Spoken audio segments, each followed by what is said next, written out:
All right. We are officially live. We are officially live. This is the portion of the live that we focus on heart, share, tap, heart, share, tap, heart, share, tap. Those are the first three things you do when you join a live. You show your support for the live host. Yes.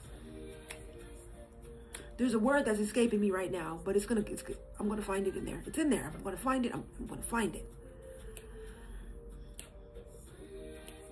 Content. That's the word.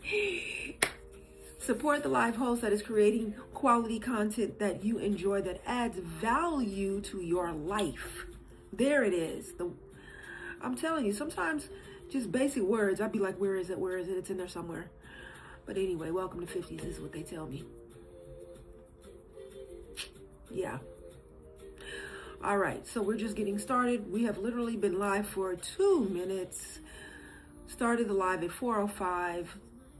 Pretty good for me, the person who has a horrible connection with Father Time. I'm working on it. I'm getting better every day. Yes, every day.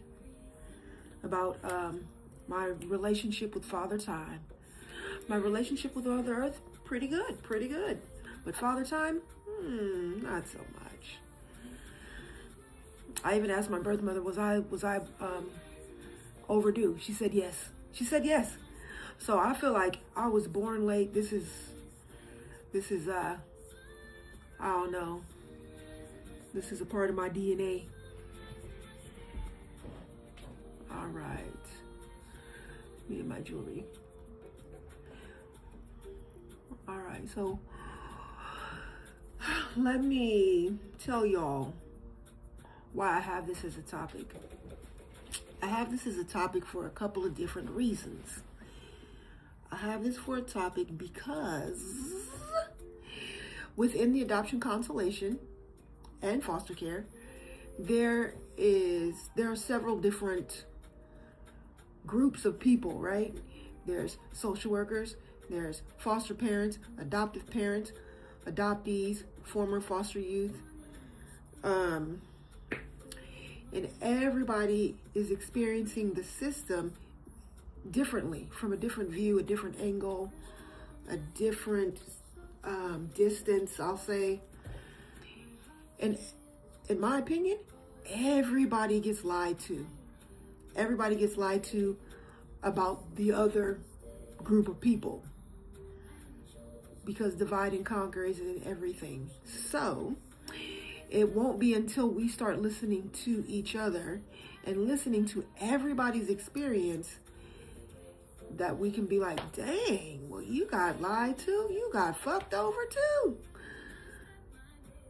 Like, we need to come together and smash this thing, because it needs to be changed. It needs to be different. It needs to actually work for the people that it claims to work for, which is children and families. But so far, it really don't. It really don't work for children or families. It only works for the few people at the top making the moolah. Moolah. Money. Uh-oh. Go get him, Peter.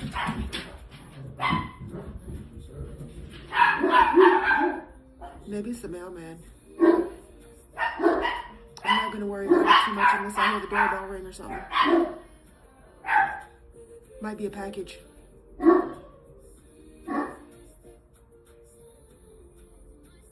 Thought I heard hello. No, I didn't. It's one of the chihuahuas making that sound that sounds like hello. Kinda.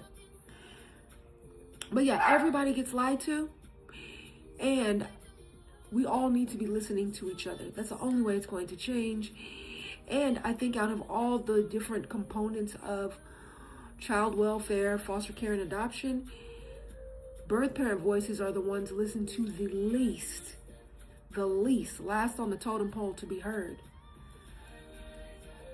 And that's sad. It's so easy to believe the lies about birth parents that are indifferent or don't care, or just so irresponsible, or just negative on top of negative on top of negative on top of negative. A lot of times these birth parents just need a little help, a little support. Sometimes it's just a matter of education. Sometimes it's just a matter of, can I get some healing under my belt for my past trauma? So sometimes it's just a matter of, if I just could figure out a way to earn an extra $500 per month, everything would be cool. If I just had an extra $1,000 per month, hey, everything would be cool. Wasn't nothing, was it, huh? No, it wasn't nothing. Everything could be cool. So, hey Victoria, how you doing? We are centering birth parent voices. It's very important. Birth parent voices are the voices we hear the least in the adoption constellation. The least. And because of that, it's so easy for us to believe the lies and the propaganda that's put out there by the industry about birth parents. Either birth parents are these horrible people that don't deserve their children, or they are amazing, saintly people that are so self-sacrificing for the good of the child and someone else who actually deserves their child instead of them. And I think both are just ridiculous nonsense.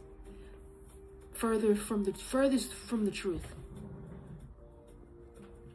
So that's what I want to talk about. I would love to have a panel discussion. I would love it if we can get some folks on the panel that either are birth parents with children in the system, or really anybody else that wants to chime in on what they've seen, what they've heard, what they've experienced, what they've witnessed, all that type of stuff. That would be good. Meanwhile, I'm gonna sip on my cold sparkling water.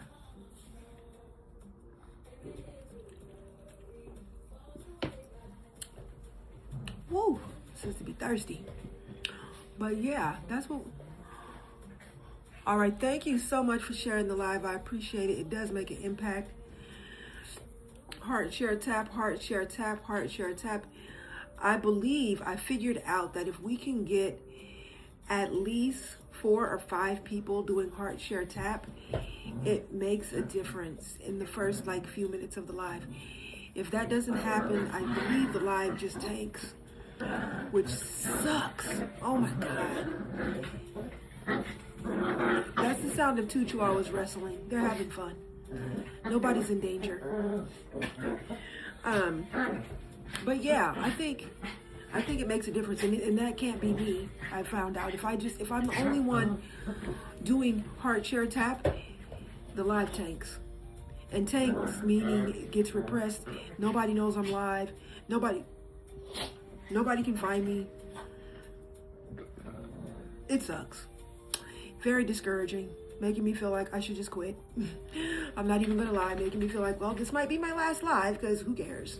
Nobody. Which is kind of sad, because that's kind of in alignment with the messaging I grew up with. Girl. But anyway, thank you so much, Victoria. I appreciate you for that power share. You know what? I think I might join you in that. I know me doing it helps little, but it helps a little. All right, let me see. But yeah, hopefully we can get some birth parent voices. I know you're a birth parent, so hopefully we can hear from you soon after we get our heart share tap done, and we can get into this conversation. That's my accent. I can never fake an accent. It's the worst. But hey, I got other talent, so that's cool. So that's cool. All right. What else? So strange. Okay. I'm almost done with my power share. And so yeah, there's 3 ways to get on the panel. They all start with your daily heart me. Once you get your daily heart me, if you are a super fan, you will be granted access like ASAP, like Victoria is. Let's see if Superfan Victoria wants to chime in. Oh, well, okay. Maybe she's just passing through to show some love. People do that. They pass through, they They give their daily heart me, they tap the screen a little bit, and then they got to bounce. Hey, Victoria. Happy to see you. Thank you for coming through. Hi. How you doing? Good. Good. Okay. How are you? I'm hanging in there, really. Every day I'd be like, I'm quitting. Every day I'd be like, fuck this shit, I'm done. Why are you feeling like that? Because nobody comes. Nobody ever comes anymore. And I'm just like, I could be doing other things. I could be working out. I could be writing. I could be like fixing my garden instead of hoping to talk to somebody who never comes. So yeah. But you could be doing all of that while you're on live, though. No, I can't. Why? Because if you're not on screen, that's an issue. That's a violation. Like, yeah. If I'm writing, I'm quiet. And if you're quiet, that's an issue. So yeah. But yeah, I mean, oh man, I'm so there. I'm so there right now. I'll be like, you know what? TikTok want to suppress me. My live is too boring and too slow and not enough drama and all the shit. Fuck it, I'm out. I really be seriously like that. Like, this is some straight bull. Oh. Yeah, well. Because it seems like the things that it takes to really do well, I don't have. Like, I don't care about purses and perfume. Like, I really just don't care about all the crap people sell. Look at this purses. You need another purse. Nobody needs another purse. I'm sorry. Nobody needs another thing. But yeah, I don't know. But I'm still here anyways, just trying. You know. Hey, Joey, welcome in. But yeah, today I wanted to talk about censoring birth parent voices, not my woes with the app. But yeah, that was the goal. We did have kind of a decent discussion this morning, and that was cool. But yeah, overall, I'm kind of like not feeling it. Superfan Joey, let me invite you up. We haven't heard your voice in this space in a minute, I think. Yeah. Hi, Joey. How you doing? Hello. Hey, how are you? I was just telling Victoria my woes. What's going on? I was just saying every day I'm like, fuck the shit, I'm gonna quit. Nobody cares about this.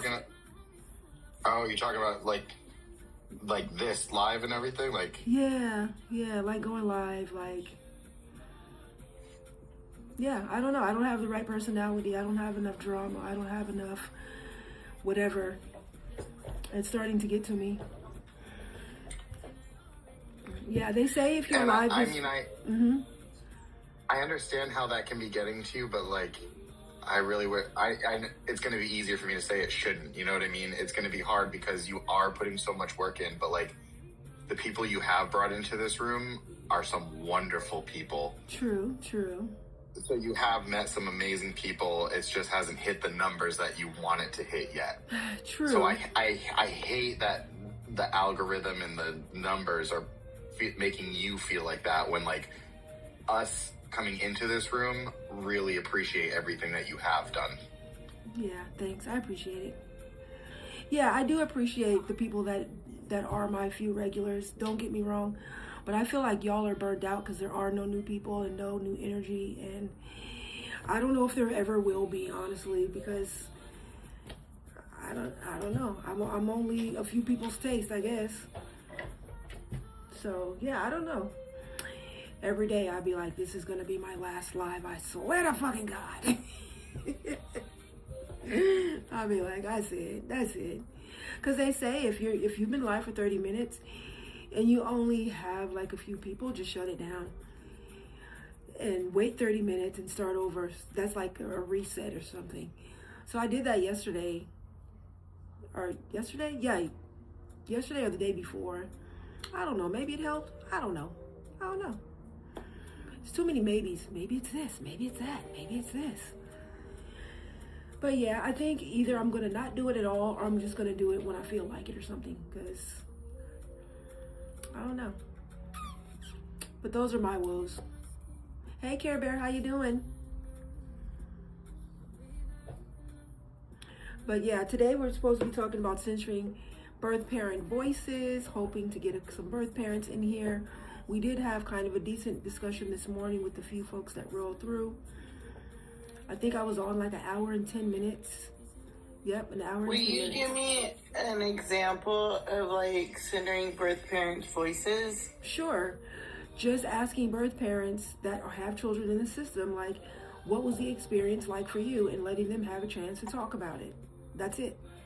Oh, okay. Like what I'm going through or whatever? Yes, what you have been through, like whatever you want to share, because you are a birth parent. Oh. Yeah. Did you want to chime in? Do you have anything you want to share? Yeah, so it's just Okay. like what my experience is. Yeah, let's get your intro first, and then I'll start your timer. Okay.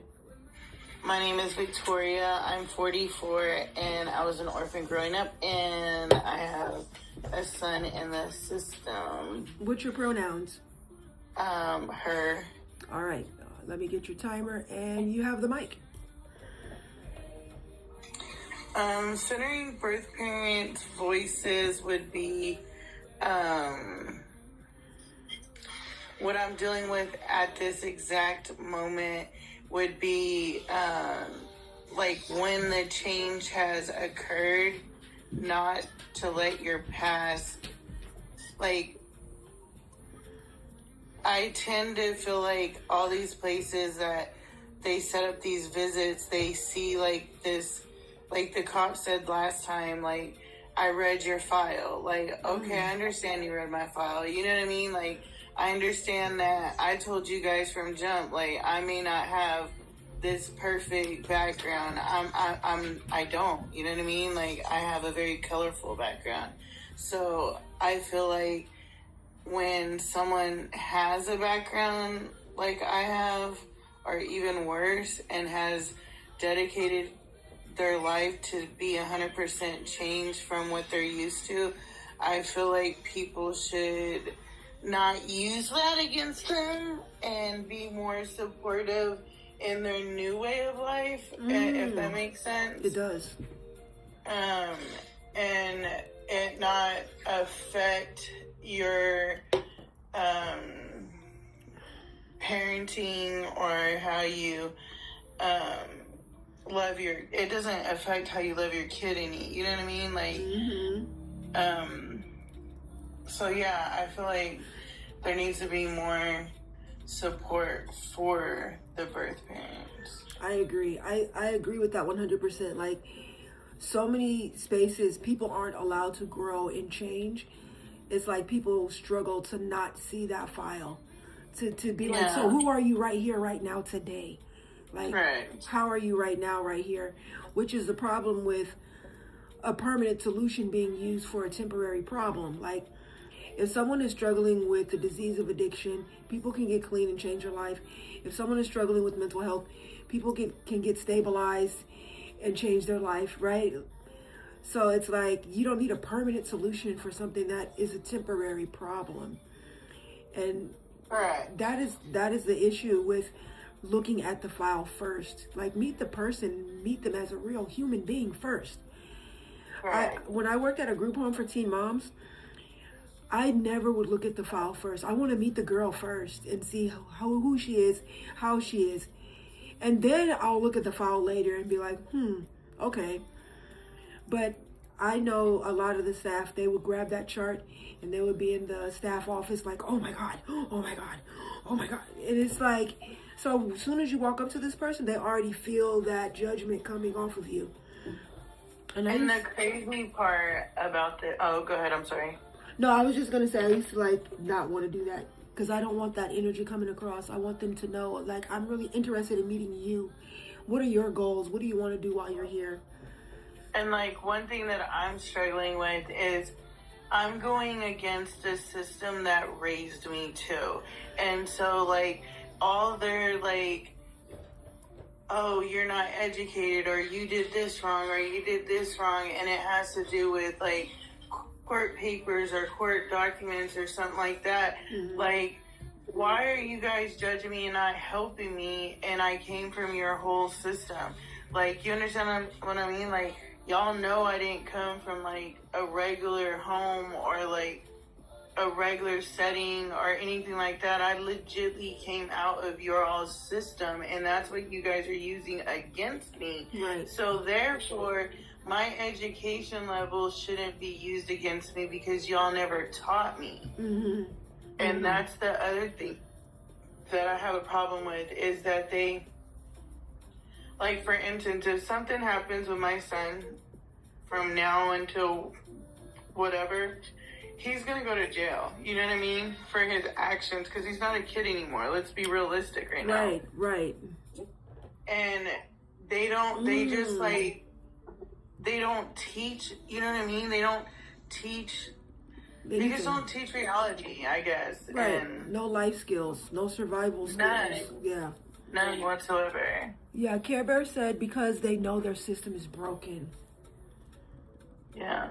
And that's the crazy part is you would think that, like, they would be like, oh, she was raised in the system and her son's raised in the system, so let's help this family in the system. Because that's what Kentucky did with me. They're like, oh, okay, she was raised in our system and she came back as an adult pleading for help and we got her. You know what I mean? They gave me an opportunity of employment even. You feel me? So like everything kind of worked out. But here it's like, oh, you're not educated. Well, why ain't I educated? Because the government didn't fucking give me that opportunity. Yeah. Yeah. Oh, you didn't do this right. Well, I'm sorry. I'm not lazy. I'm trying to catch up on learning the first 18 years of my life that I didn't learn. Mm-hmm. Like that's and still try to be afloat in this society that they have me in. Yeah, yeah. Yeah. And this is the stuff that people need to hear from parents with children in the system, because so many people have so much judgment about how children get in the system. They don't even know the real. They don't. I hate to say this, because I'm probably going to get a lot of backlash on this, but like, I feel like if you are a drug addict, you get more help than if you have a mental illness when it comes to that. And if you go and look I don't know. I don't even know if that's true, but okay. That's just, like I said, that's just kind of like what I've observed, like coming in and out of these courtrooms and seeing like certain ones win and certain ones don't win. And it's like the ones that aren't winning literally have a mental illness. Like they have some kind of illness that, like, I don't know, some kind of mental illness part. Diagnosis type shit. That's how I get. Yeah, and then the ones that are like drug addicts, it's like easy for them. They graduate rehab and then they give them back their kid. Yeah. I think you know what? Too. That's just, like I said, that's just what I've observed out here. Yeah, because I think most of the time, most rehabs are too short to make any lasting change. If I've been using since the age of 15 and I'm 29 now, getting me like 2 weeks, 3 weeks of rehab is not long enough for it to be out of my system and for me to learn a new coping skill to really do something different. And that's how you get, absolutely right. That's how you get kids back with mom, back in the system, back with mom, back in the system, back with mom, back in the system. So it's really not real help. That's what I've seen. You're absolutely right, but in reality, when your child goes into the system, you're given a short amount of time to, like, for instance, like, in my situation, and again, this is just mine, not everybody's, like, I had to learn how to talk, act. It was more than just, like, be a mom that they wanted from me. You know what I mean? Like, they want you to be a different person completely. Completely. Like I had to, like, get out of the neighborhood I lived in, like for real. Like I had to get out of everything, and I've done. And don't get me wrong, I am so thankful that they had me do that, because now that I go back into the environments that they took me out of, I told you guys, I don't relate. I'm not trying to say that I'm better than anybody or anything like that, but I don't relate to it. And when people try to make me feel sorry for them now, I don't relate to that anymore, because you have a choice to change. And the first thing is what you taught me, Marika, is put it into action. Like, we can sit here all day and, you know, complain about our life and, you know, and be shitty about how our deck of cards have been dealt with us, or we can get the fuck up and be like, I'm not gonna do this no more. I'm going to change, and I'm gonna make a difference. And it starts with me and my actions.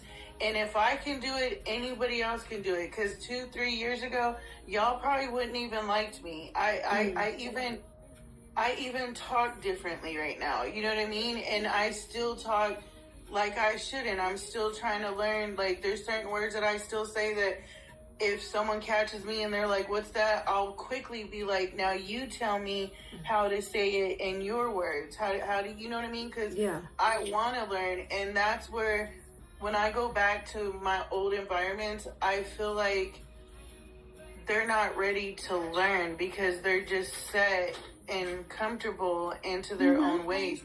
And it is very uncomfortable to get out of what you're used to, but the uncomfortableness like kind of dies down after a while too. It's, you know what I mean? You're uncomfortable walking into a crack house, but you get comfortable there. You feel me? So humans can adjust to anything, really. Yeah. So why not adjust to something positive? Yeah, but that's my time, and that's my little thing. I feel like, you know, actually, I am gonna say this. Me and Joey had this conversation the other day, because I hear a lot of adoptive or pre-adoption, you know, people on your live that are going to adopt or whatever, and some of them, they're talking about like this money thing, you know, and like, if the social worker wants you, everything's paid for. You don't have to pay for anything. Yeah, you know what I mean? Foster care, you don't. At all. Not the adoption part, none of that.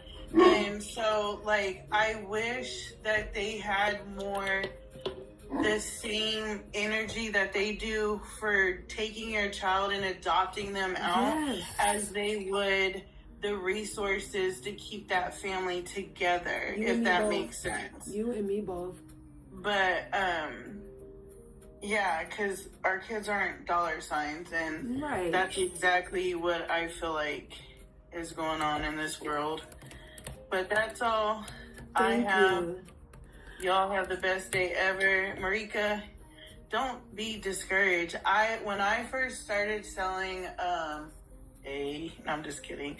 But no, for when I I just tripped what you said. What the?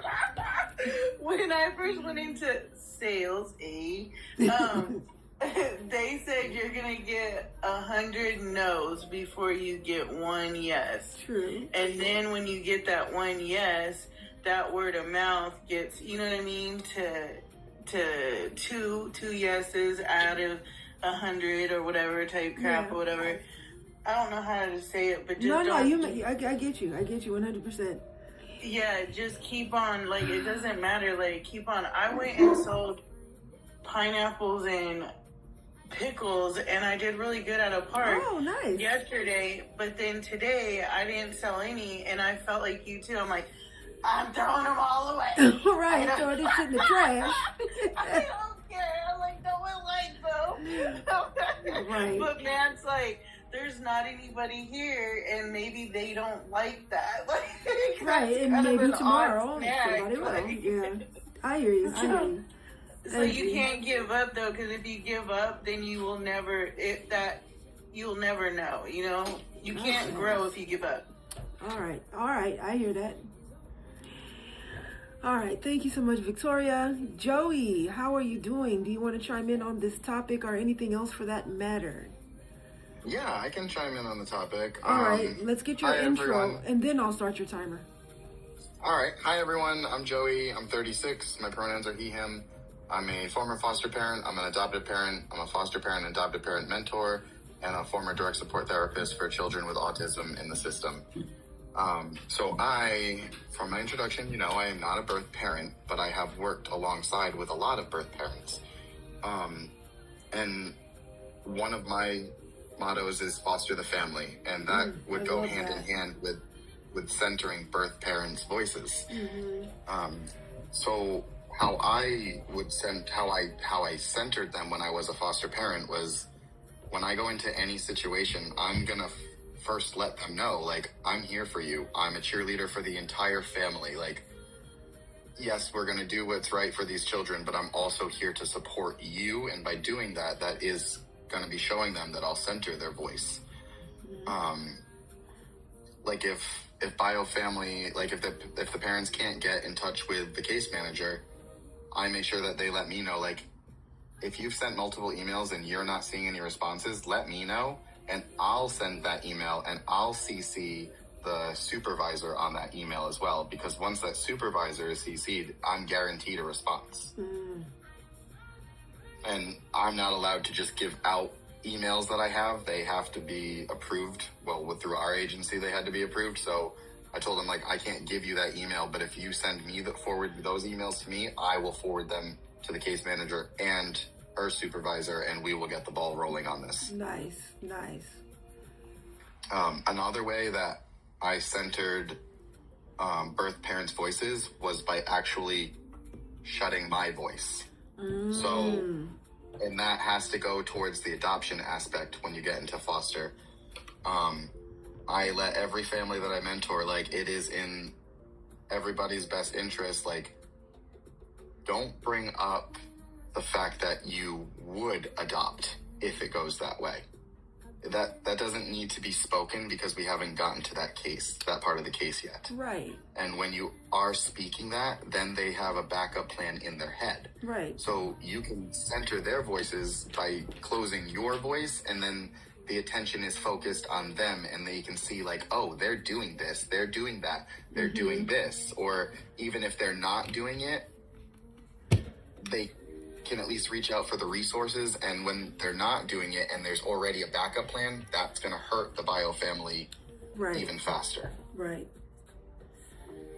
So I always tell them, like, you don't need to mention, even if you are going, because there a lot of the families that I mentored, they were like, yes, we would adopt. And I was like, keep that between the two of you and myself right now, because you've already told me. Right. Like, your case manager doesn't need to know anything about this, because your future plans, your future plans don't matter. Now, if TPR is established, then I'll reach back out to me, and we'll see what other ways and avenues you can go down, and see which one is going to be best for you guys. Yeah. And then another way that I centered their voice, and it was another nonverbal way, was by sitting with them in court. So when we had court cases, I would sit.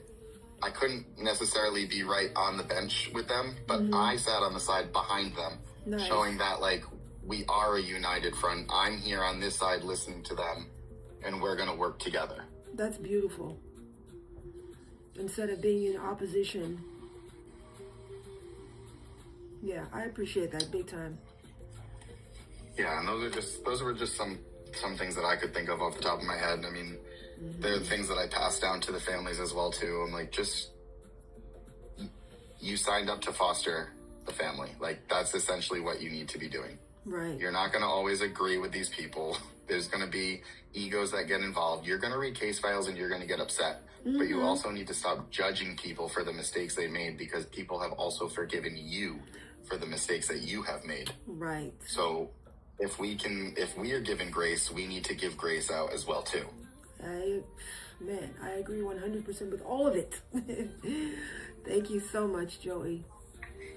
Yeah, thank you. An amazing example of doing it right.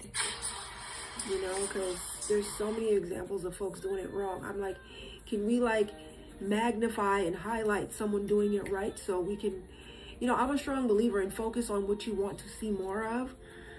So if all day long, every day, all I'm showing you is horror story after horror story and, you know, foster parents messing up and getting it wrong, I'm going to get more of what I focus on. So what if I find, however few there are, foster parents that are doing it right and really magnifying them and highlighted them? Maybe we can figure out how to create more until there's no longer a need at all. That's my dream. But anyway, hey Mellow Jello 3. And okay, someone's requesting up. Let me see. Mellow Jello has a super heart me. Let me check the rest of your stats. Remember, we are looking for a daily heart me and 60 shares and 1K taps. You have 4 comments, 0 shares, and 30 taps only. So you got a ways to go, but keep working at it. I do want to hear from you. Can you read my stats, please? Yes, Victoria's stats. We already know. You're just showing off, which I love. Okay. Victoria has, oh my gosh, 388 shares and 312 taps. So your shares are through the roof. Oh, and your comments 4. And I see your comments growing right now. So that's cool. So yeah, honestly, I had wished my mom would be here for this one, but since I'm on this overnight job, I won't really get to her until it's over, which will be Friday. But the next time I have this topic, I hope to have her in on the live. Because, yeah, that's like firsthand experience. Some comments were filtered to protect the community experience. I take it that TikTok doesn't like the letter H. I don't know. Strange. Hi, Ian. Welcome in. So happy to see you. So we're talking about Century and Birth Parent Voices. We used to have a couple of birth fathers that came through. I know we had one that was like, I got my child back out of the system, and it took years and years of constant fighting. I think it took him like 5 years to finally get his daughter out of the system. Yes, that is Joey. She said, wait, that Joey? Yes, it is. And I think we literally have like 3 different birth fathers that have come through who I haven't seen in a while. Thank you for giving your daily heart me. But I would love to see them come back, especially for this topic. And if I could remember their screen names, I could invite them directly. Bermuda Born, was that one of the dads? Yes. Yeah. Of course, where's my notes? I ain't got no notebook or nothing. Can somebody write that down for me? I think I have him on my list. I'll go send him the live. Thank you. I appreciate it. See, that's why it takes a team. You know what I'm saying? That's why I'm trying to grow this team, yo. But anyway, Century and Birth Parent Voices, it's very important because when we don't hear from birth parents, we can believe all the lies and all the BS and all the propaganda around birth parents, what their goals are, what their desires are. What is that? Invite sent. Thank you. We can believe all the nonsense. We can just be open and susceptible to judgment and, piling on, jumping on the bandwagon of beating them down. You're horrible. You don't deserve your children. You should have never had children. And like just horrific things that get planted inside of us because we don't know the real about birth parent experiences. I know I didn't know until I talked to my birth mother as a 16-year-old me having a screaming match with my birth mother. A screaming match, okay? Which I had never talked to any adult like that before because I grew up in a house where you did not talk back, otherwise you get smacked down. So yeah, that lets you know how much emotion was on both sides. Because what I learned from her was, say what you got to say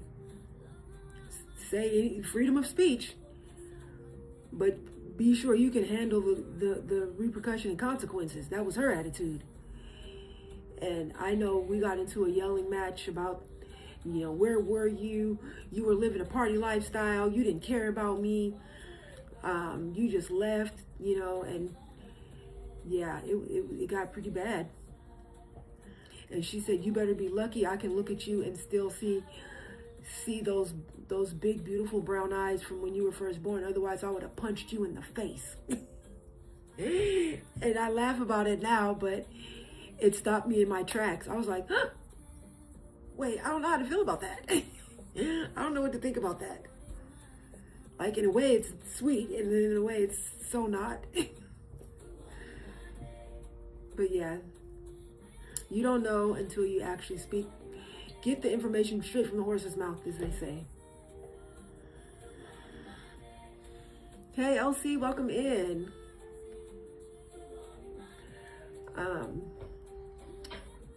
Care Bear, hey, you want to chime in on this?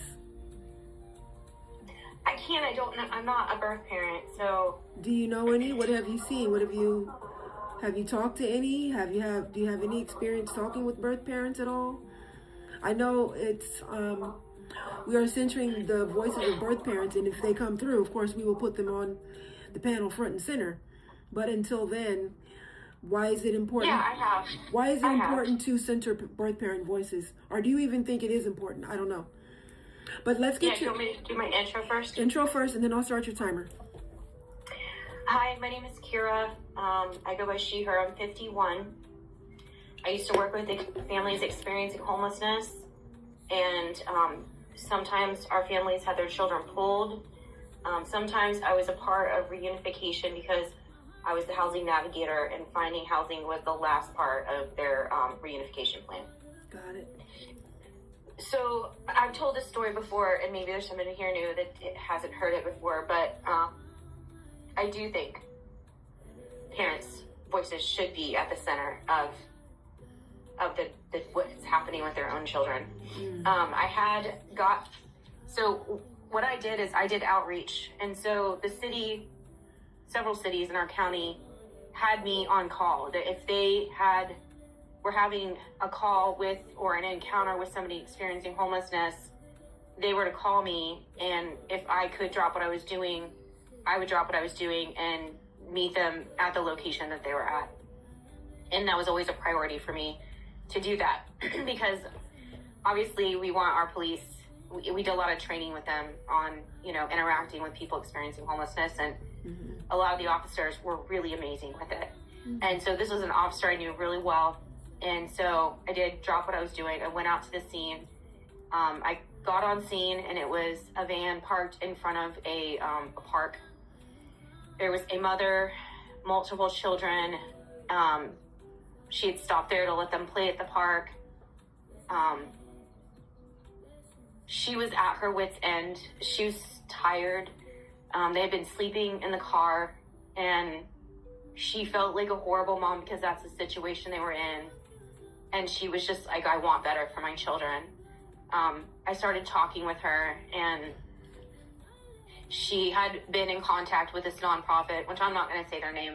I have no respect for them anymore after this situation, and I used to volunteer for them.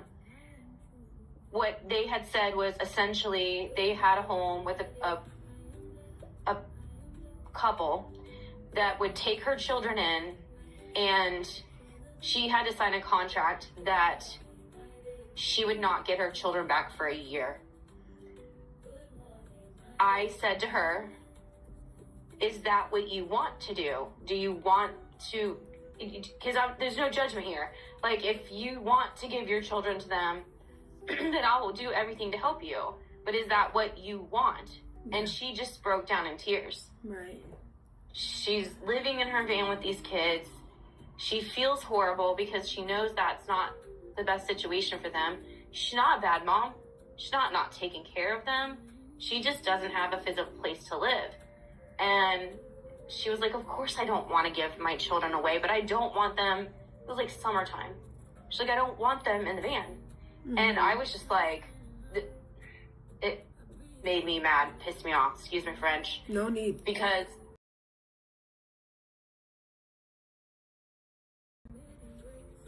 there's no reason that they can't take the homeless mother in with the children, which Right. would do less harm to the children than separating them from their mother Right. and having her sign a contract for a year. So tomorrow she could give them, and then a week later I could find her housing, and now she still can't have her children because you want to keep her children from her? Why? Yeah. Why?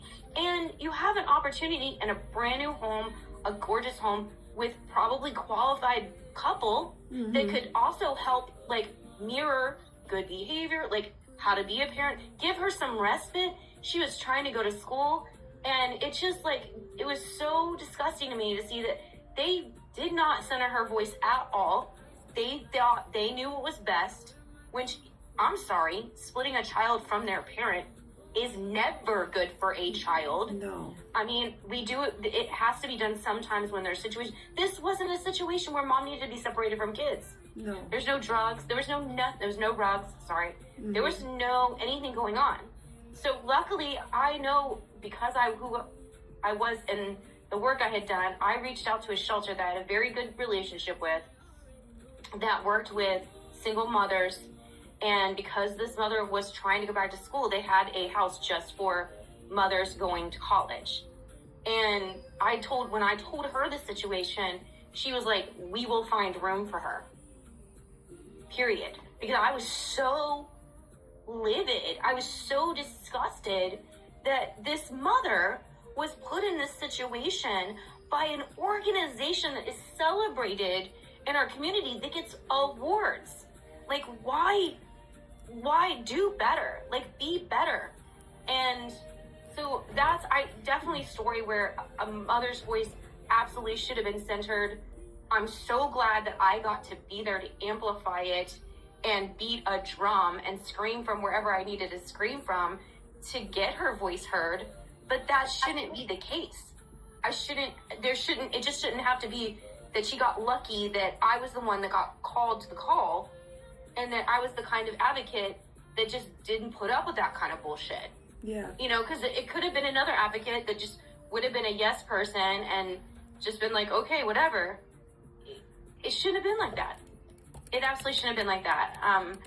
I did have other cases where, you know, some of the kids were pulled from some of our families, and I feel sad that I don't remember all the cases because I did so many cases, but that one just always stuck with me because it just seems so completely ridiculous and completely disgusting, and like somebody taking advantage of a vulnerable person in a vulnerable spot that literally is just wants her kids to have a good life. Like, she just doesn't want, not a bad parent, not doing anything wrong, just didn't have a place to live, and she just wanted her kids to be inside in the AC, and Right. was willing to sacrifice, like, not being with them to get them into the AC.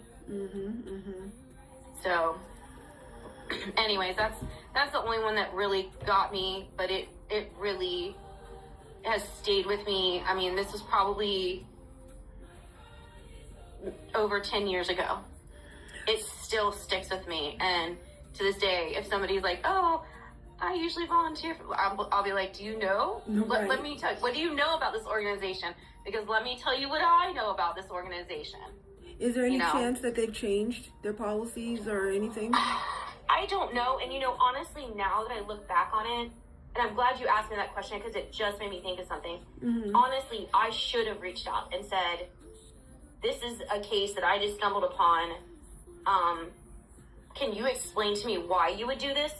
And I should have, like, confronted the agency. I just, at that time, my main focus was getting her somewhere with the children.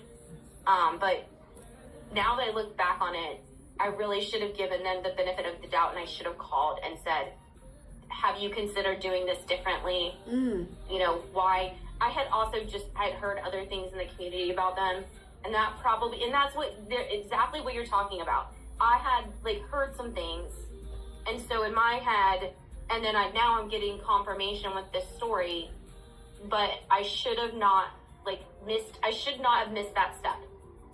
But there was that paper like you're saying, reading the file, like so I'll say that now looking back on it, knowing what I knew, and then seeing confirmation of it in my box, it just checked the box, right? I didn't need to like do any more research.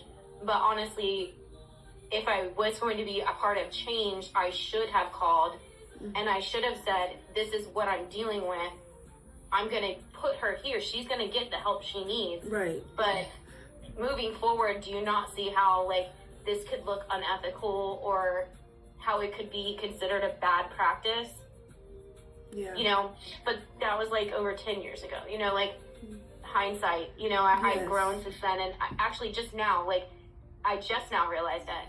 And so that's something, see, this is where we grow. And sometimes talking about these situations, I've told this story multiple times, never once has it been put on my heart that I should have been a part of the change, or at least try to be a part of the change of how they were doing the system wrong. Yeah.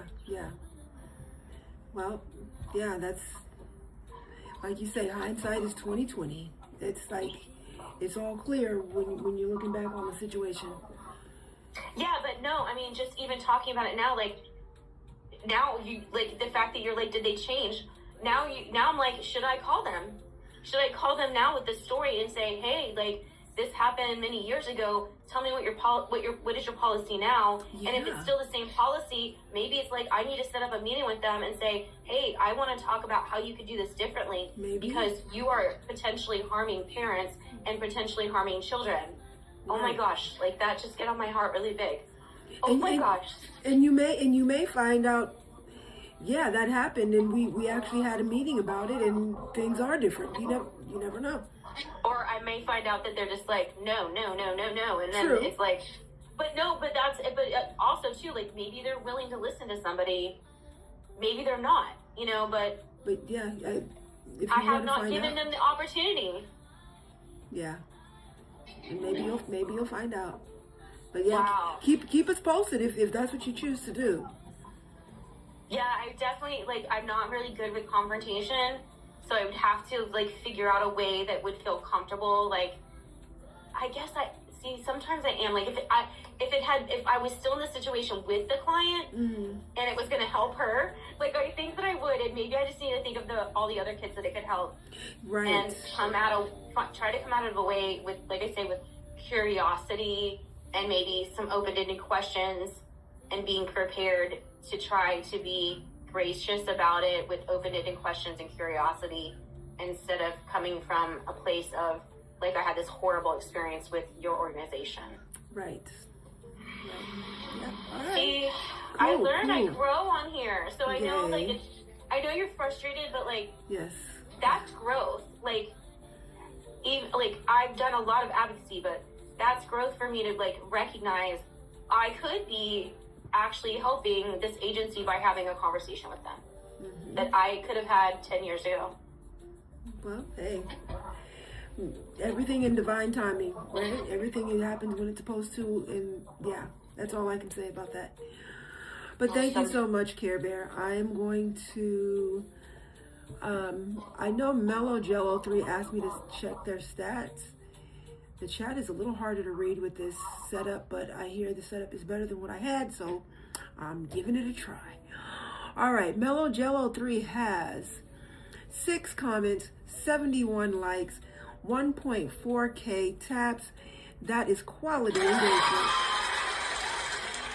All right, and then EM, did you want to chime in after Mellow Jello 3?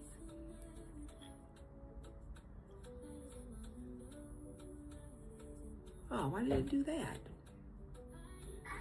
All right. I will say it's easier to read the comments in this format. It's Oh, a little really? bit harder. For me, it's harder Yeah. because it only gives me one line at a time. But Oh, see, on our end, Yeah. It's all black down there, so we can see them without having to try and look past like Oh. whatever's in your background. Well, that's good to know. Let me enlarge it on my others. Yeah. I don't know why. For me, that is not the case. Oh well, no, I can see it on the side here. Okay, but anywho. All right, Mellow Jello 3. Let's get your intro, name, age, pronouns. How are you connected to this community? And I'll start your timer for your thoughts and your feelings on why is it important to center birth parent voices. You have the mic. My name's Mello. I'm 33, she, her, and I was adopted from birth. So I'm not a birth parent, but when talking to my mom about the whole, like, adoption process, well, she really focused on my birth mom because, again, she was only 14 years old when she had me. And she was telling me how once I was born, my mom actually stepped away and, she just let my birth mom, come to a decision. Like, she wasn't pressuring her. She wasn't, my mom was very respectful to my birth mom because she understood how challenging and how big of a decision this is, especially for a 14-year-old. Oh dear. And whatnot. But my mom did center around my birth mom more than anything because I'm my mom's second attempt, her only success. But my mom really focused on my birth mom. Like, she understood it's not set in stone, and she understood anything could change between, caring versus actually having me. So that's what I appreciate about my mom is she really, like, just stepped back and let, my birth mom, like, come to, like, a decision on herself and everything. So I'm proud of my mom for, respecting my birth mom and not pressuring her into doing anything she did not want to do. Anything she did not want to do. And again, I have a great relationship with my birth mom and everything.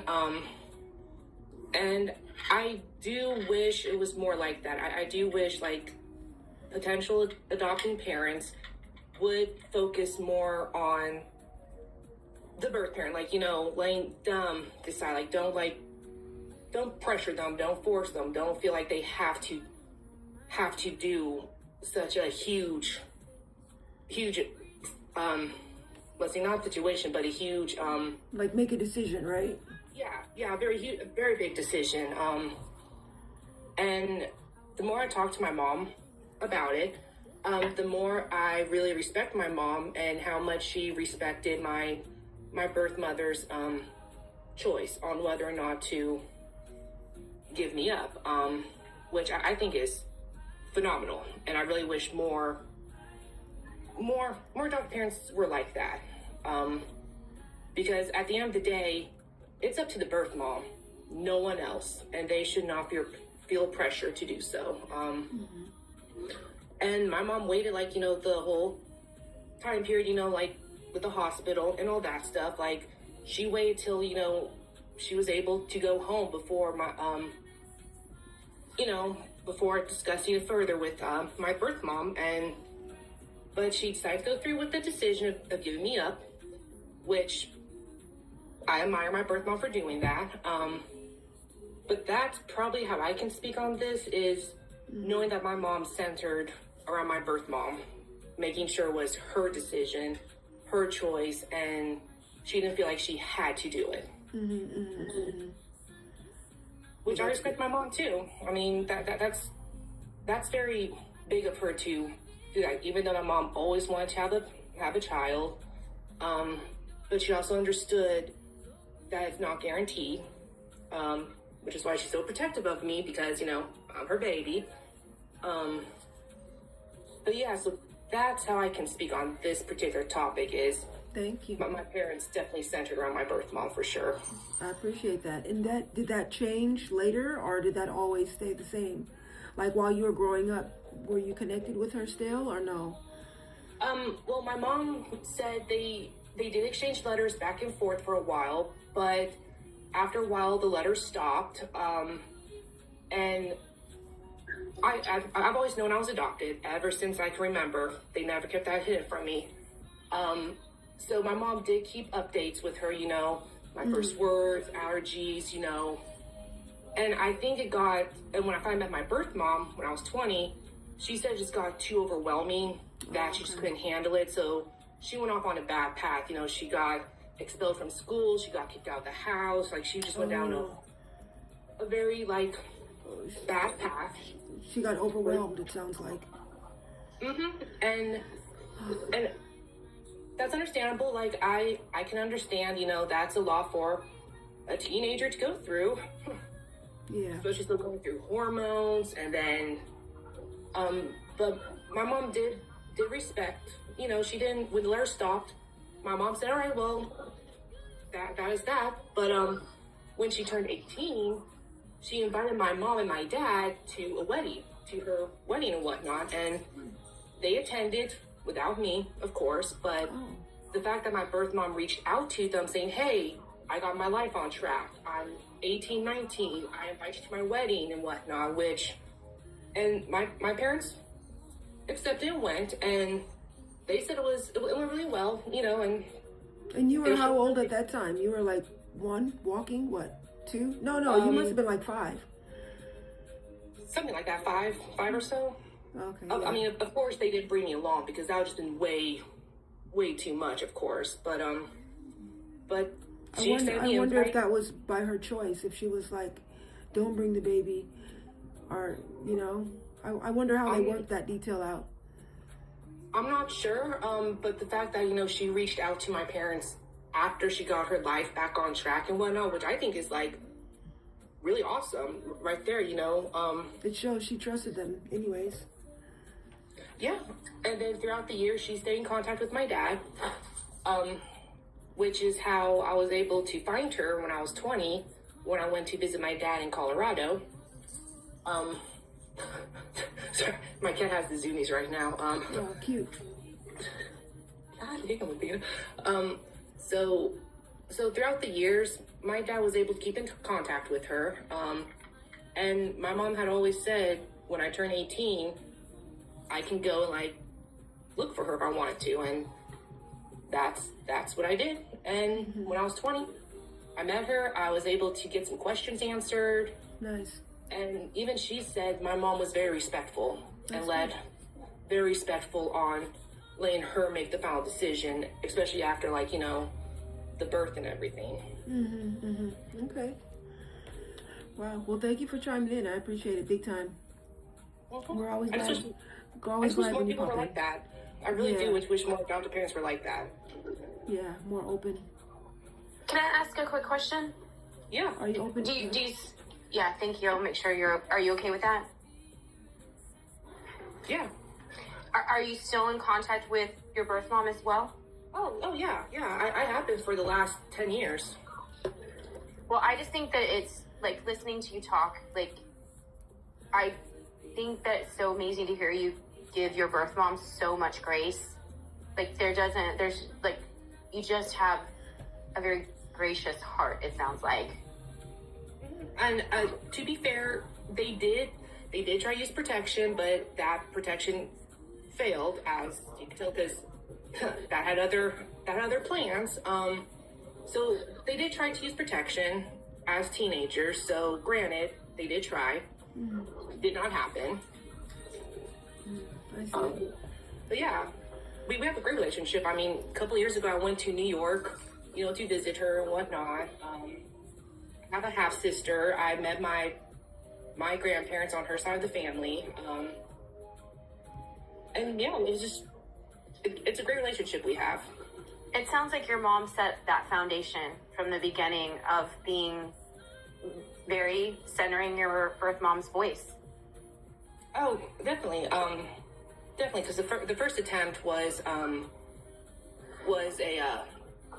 fail, of course, obviously, which it broke my mom, but I mean, she understood, you know, that happens, and she just tried one more time, and this time she lucked out. But yeah, my mom was always very, very centering around my birth mom, especially at that young an age. I mean, my birth mom even wanted my mom to be in the room while she was giving birth, and my mom said, no, that's not my place. That's not my place. Which is very respectful too. I mean, my mom was like appreciative, you know, that my birth mom wanted her to be included in my birth, but my mom said, nope, that's not my place. That's for you and your mom. I'm perfectly fine just waiting in the waiting room. Wow. Which is phenomenal, because I don't know many any adoptive parents would like Yeah, they want decline to that be. request. They want to be in there. They want to be holding their hands right there underneath. Like, at least that's what I've heard. So I respect my parents, and I respect my birth mom too. I mean, she made a very, very big decision. Awesome. Well, thank you so much, Mellow Jello 3, for being here. I'm going to drop you from the panel and see who else wants to come up and chime in. And if you should have any other thoughts or feelings that you want to share and you need an additional 5 requests up. Will do. All right, cool. Alrighty, let me see. We are centering the voices of birth parents. Hopefully we can get some more birth parents in the room, because this is their day. Every Wednesday we're centering the voices of another part of the constellation, adoption and foster care constellation.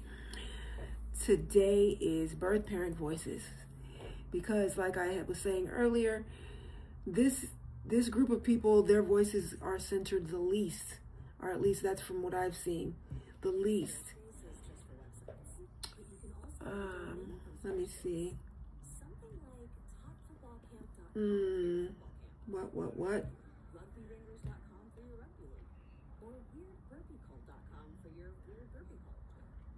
Okay.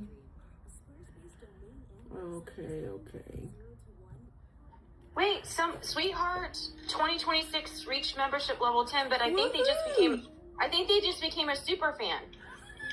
Yes, Sweetheart 2026 just became a super fan. Yes, woohoo! What?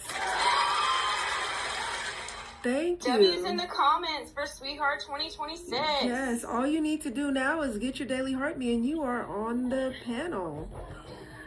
Welcome in. Thank you for being here, and thank you for joining the team. Hi. So we just need your intro, name, age, pronouns, and how are you connected to this community? Meaning, are you a foster parent, adoptive parent, a bio parent with children in the system, a former foster youth adoptee, or a social worker, caseworker, CASA worker, or anything like that? My name is Nikki, and I'm connected being that I'm a bio parent with a child that's been adopted. Okay. And what are your pronouns? My pronouns? You go by she, her, or he, him, or... She. Okay, cool. And did you say your age? 45. All right, cool. Let me go ahead and set your timer, because everybody gets 10 minutes to chime in. And being a super fan, you can stay on the panel. Go ahead. What are your thoughts and feelings? My thoughts and feelings are, once the child reaches age of 18, they should have the right to make the decision on where they want to be and who they want to be with. Even if they have been adopted, once they reach the legal age, they should have every right to speak up for themselves instead of the adoptive parent or the caseworker making the decision for them. I feel everybody has a right to their own opinion and their own words and suggestions. That's how I feel, for the simple reason my daughter is suffering with it right now. She's 23 years old, and the lady that adopted her has her mind so blown that she don't know whether she's coming or going. Yes, I do And remember I you feel telling that me it's this. very, very unfair. Yeah, I remember you telling me about this. Yeah, because I do think once someone is 18, they can make their own decision unless they are like in a mental health facility or something like that. But the brainwashing and the grooming that goes on is a real thing. Trust me, I know, I was there. Like, I went through that too. Yes, and when I say that, my daughter was told that I'm no longer her mother and her family no longer matters to her. Right. Yep. I know that And story. she's gotten to the point now where she calls me and she talks to me, and now she's finally said that she wants to speak up in court. And I feel that I would love to find, I guess it's a pro bono lawyer. Yeah. Is that what it's called? To where I could take the case back before a judge. Is she considered like special needs or mentally delayed or anything like that?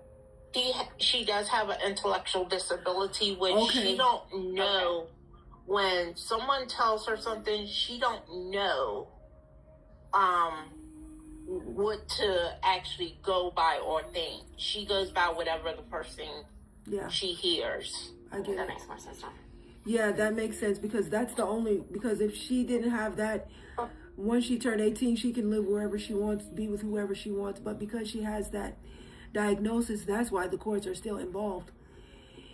And we actually do have a mom going through that right now. We actually have a couple of moms going through that right now. So you're in good company. Let me see. I don't see any of them on the panel, but one of them is a super fan for sure. But yeah, we have our super fan meetings every Monday night. So maybe you can get some more like information directly pertaining to what you're going through. Okay. Yeah.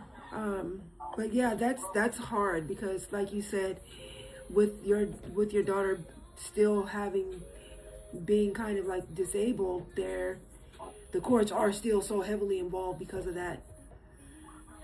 Right. And I mean, it's like she doesn't get to voice her opinion.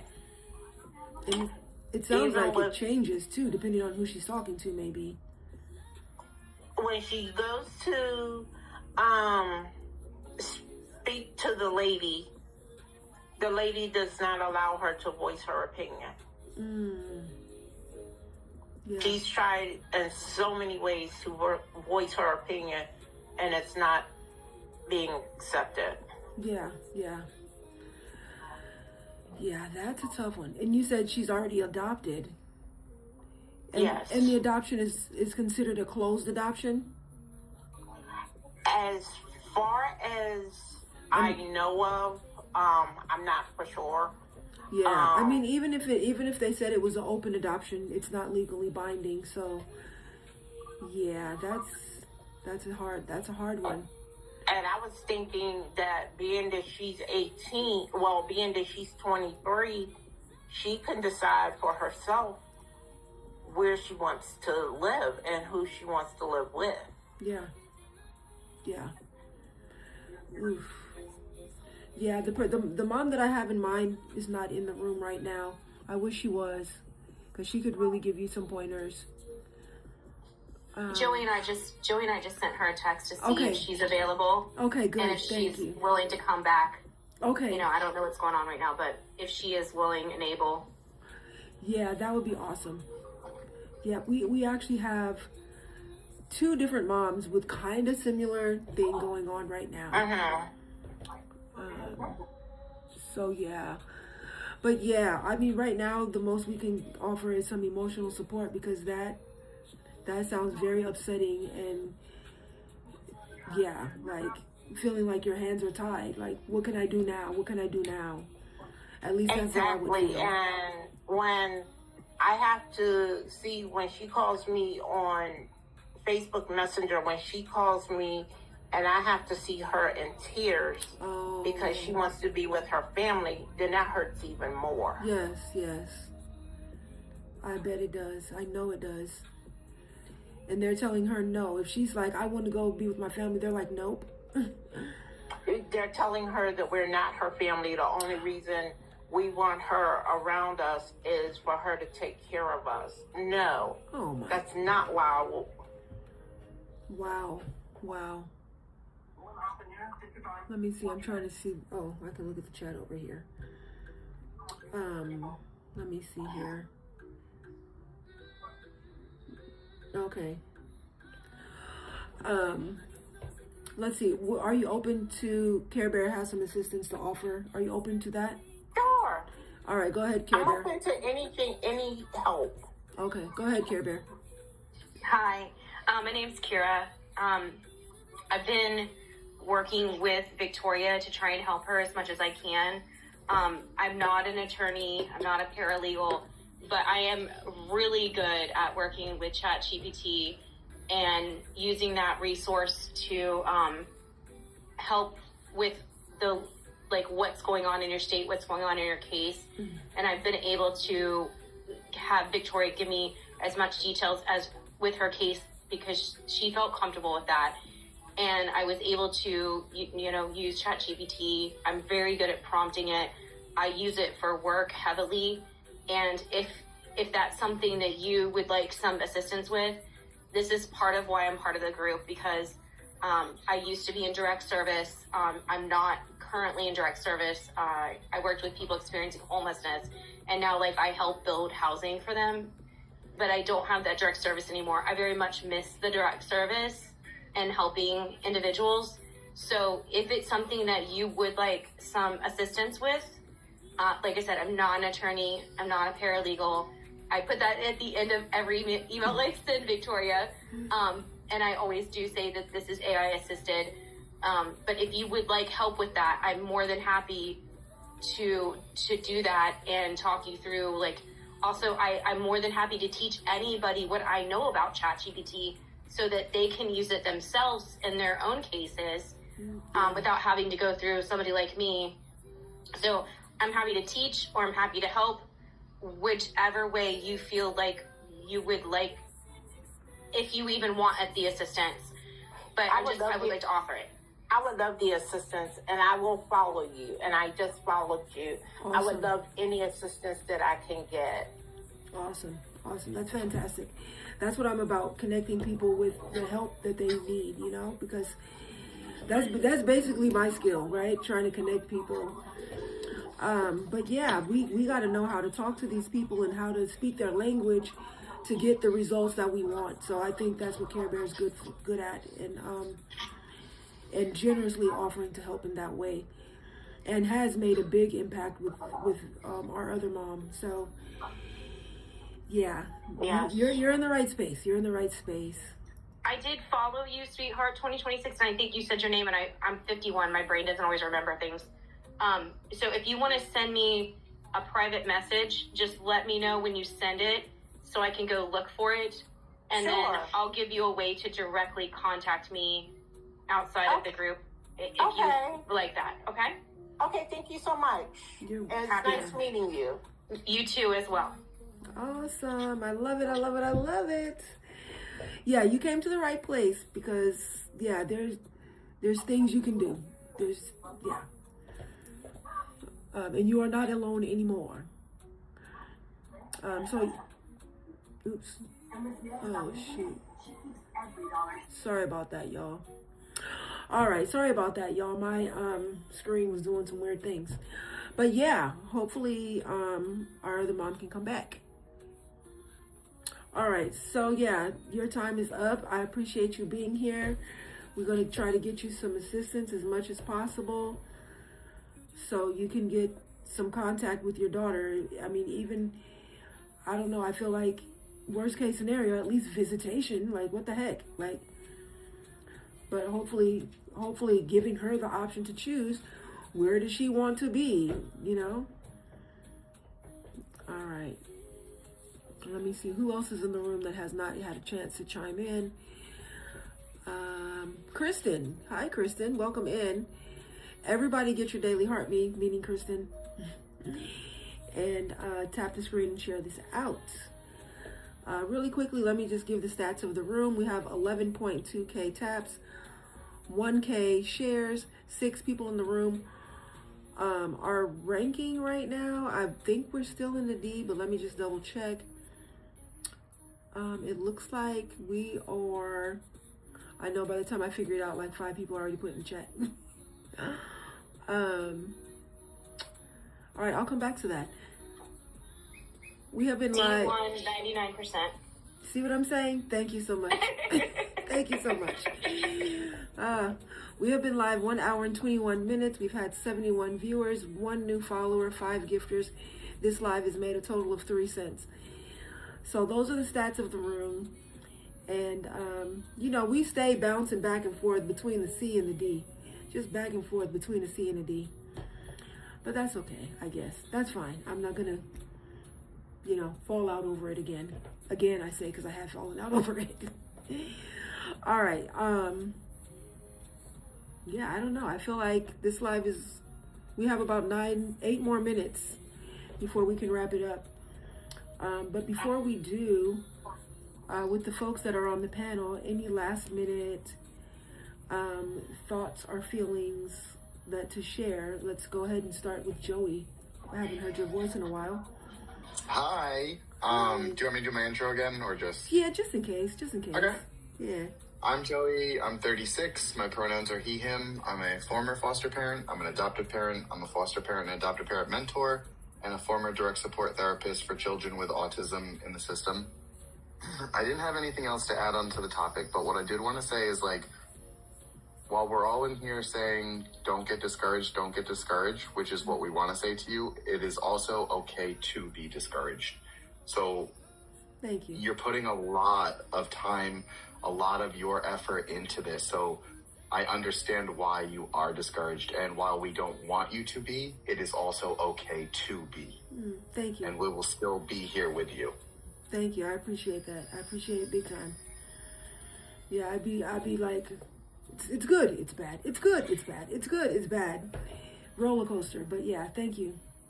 Because, like, the work that has happened outside of this group that, like, that you don't necessarily get to see all the time is amazing. Like, the connections that you have made between people, like you said it, you're a connector, and that's exactly what you did in this group. You have connected people with resources. You just connected 2 right here on the panel between Sweetheart and Care Bear.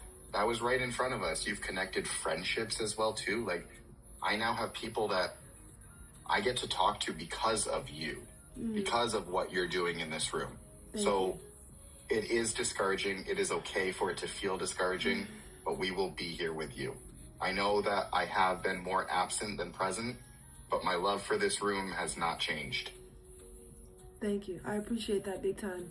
Thank you, Joey. All right, let's stop Joey's time, and then we're going to go to Care Bear. Joey just started the exact same thing I wanted to say. Oh, God. Wait, intro, and then I'll give you an additional 5. Kira, 51, she, her, a part of the community, because I used to work with families experiencing homelessness. I had families that had their children pulled. I also was part of reunification as a housing navigator when housing was the last part of their reunification plan. I too want to say that first, like, I know we talked privately, and I was very honest about some experiences and things that I've seen. I don't want that to be discouraging to you. It was information, and so I want to preface that. So also too, like, when I did see you on the FYP or FYF. Okay. I did. That's when I came in. And I came in when you were being very raw and honest. And that's, like, a side of you I haven't seen. And I think, yeah, you get to be like that. And I think that's also what will pull people in, is when you're raw and authentic. You were having a very raw emotional experience. You were authentic in that experience. And that's exactly when you came up on my FYP. Or FYF, whatever. I know, I'm old. Yeah. So Same. I just want to say, like, keep being authentic. If you're having a bad day and you're frustrated, you were like, I'm ready to fucking be done with it. Like, be that person, be in that moment, because that is raw and people connect with that. So I would just encourage that. And like, if you're having a bad day, like let people know you're having a bad day. Be authentic. I will also say, I'm going to mirror what Joey said, is that like being in here, and I've said this before, it gives me purpose outside of my job that I don't have direct connection. And that has been very meaningful for me. I have made connections in this room, and I work from home. It's not like I have a whole bunch of friends that because normally my friends were where I worked. You know, and that's normally where we find our friendships, our workplaces. I don't have that. And I've been able to connect with several people on here. Joey's on the panel right now. He's one of them. And you and Ian. And it's given me, like, I feel bad for Joey sometimes because I call Joey and I'm like, I probably keep him on the phone way too long because, you know, it's just like a new mom who's a stay-at-home mom. It's like, oh, you're stuck with me for the next 30, 40 minutes because I've not talked to an adult in a week. So, like, I feel, Joey, I apologize. So, like, if I'm too much sometimes.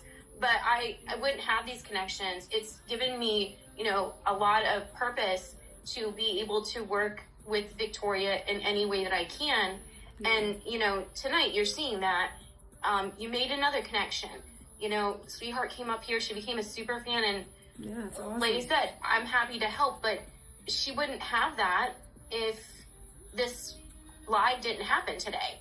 You know, she might, and I don't want to speak for you, Sweetheart, but like, I don't know what kind of help you have, what kind of help you don't have. But like, if you don't have a lot of help, I'm glad you came in here tonight because you got a whole bunch of people. You got some aunties, some uncles that are gonna like walk alongside you and be supportive. And that's what this live has been for a lot of people. I know for me, it's been a way for me to have a social connection outside of my work from home. And I don't think you know how much that means to people. And right now there is a very much loneliness epidemic. It is. And I kind of get my, like, I get that filled by being able to come in here and connect with you, connect with the panel, and connect with people going on. And it also gives me purpose to be here and support those voices, learn from them. And so it's a lot that you're providing. I wish that the numbers would show the effort of what you're putting in and show like what the results are. And maybe that's time, maybe it's other things that we've talked about, you know, but that's my 2 cents, if it's worth 2 cents even, because inflation 10 cents. 10 cents. I'll say inflation, maybe it's worth $1. Right. Oh, let me just tell you today, I got what I thought was junk mail. It was junk mail, literal junk mail that I was going to throw in the trash. Whatever reason, I decided to open it. So let's just say that inflation is inflation because there was an actual dollar bill in there. Whoa. They were mailing out a dollar bill. Wow. I was going to throw it in my trash. Holy smokes. Apparently, it's like a penny now. Wow, So, that's insane. I could not believe that. I opened it. I was like, is this a real dollar bill? Wow. It is a real dollar bill. And it was like probably this huge mailer they sent out. Wow. And I was going to throw it in the trash. That's amazing. Let me get some money in the mail. I got $1 today. Check your mail. Open all your junk mail. Maybe there's a dollar bill in there. I'm just saying. Wow, that's what's up. That's what's up. Well, thank you so much, Care Bear. I appreciate you. All right, lastly, we're going to hear from Sweetheart. Any last minute thoughts or feelings? But let's get your intro first, and then I'll give you an additional 5 minutes. Like I said, my name is Nikki. I'm 45 years old. I'm a her. And, I am so glad that I did come up in this panel because I've been in once before and gave my speech about my situation. And I want to also say thank you for connecting me with someone that can help me in my situation because at this given time, I don't have help around. I have my family, but as far as legal help, I don't have legal help. I only have just my family and coming onto TikTok and joining other groups and lives and things like that. I did go on one live and I was very disappointed in being in the live that I dropped myself from the live because he literally came out and told me that I have no rights to my daughter because she was adopted. I have no rights to her. I mean, have no what rights state? to What state are anything. you in? What state are you in? Because it depends on Virginia. Okay, yeah, it depends on what you want. You know, you may never be able to get full custody, but you may get a judge to say she can choose if she wants to visit. You may get a judge to say, you know, work something out. Maybe y'all need mediation between you and the adoptive mom. Like, there are other things that might be possible for you besides just, oh well, that's the situation. Oh well, you know. So Right. Yeah, so I mean, after he told me that, I mean, that like really put like something in my mind, like, okay, why? And then it was like, you might have birthed her, but she's no longer your child. Why would you say that to someone and you're a single father that does fostering and adoptive? And you're going to sit up and tell somebody that just because you birthed her don't make her your daughter. Yes, she's still my daughter, even though she was legally adopted. Yeah, that sounds harsh. And yeah, ouch. That's all I can say. Ouch. And it doesn't even look into what options you might have. Like I said, Exactly. you may never get full custody back. But maybe you don't need that. Maybe you just need visitation rights. Maybe you just need a mediator to work that out. I don't know, but it's worth looking into. Hey, Sans. Oh, yes. No, Sanity, yes. So yeah, I think it's worth pursuing that. You know, you just want to be a part of her I'll life. pursue to the fullest. All right, cool. All right, we have. Oh wow. So yeah, this live is pretty much done. You know, I've been shooting for like an hour and a half or more, depending on how many people roll through. But everybody on the panel has chimed in. We have 6 people in the room. And I think I'm going to cue up our exit song. So the exit song is the one that I play because it's what I used to sing when I had my visits with my bio mom and brother and sister. So we had supervised visits. We would sing this song and hug it out at the end. And I play it here because to me, this is a supervised visit. We're being supervised by the app. We're being supervised by trolls. We're being supervised by people that are like deciding, do they want to join this community or not? It's a supervised visit. And that's why I play this song. The song is We Are Family by Sister Sledge. And hopefully if you like it, you can dance it out with us. And if not, if you're like, ooh, I hate that song, I'm out. Live your wild and wonderful life because you deserve it. And I hope you come back tomorrow morning. Should be on around 5:30ish. I've been going on earlier, y'all. I've been going on earlier. I hope this is something I can maintain. We'll see. So let's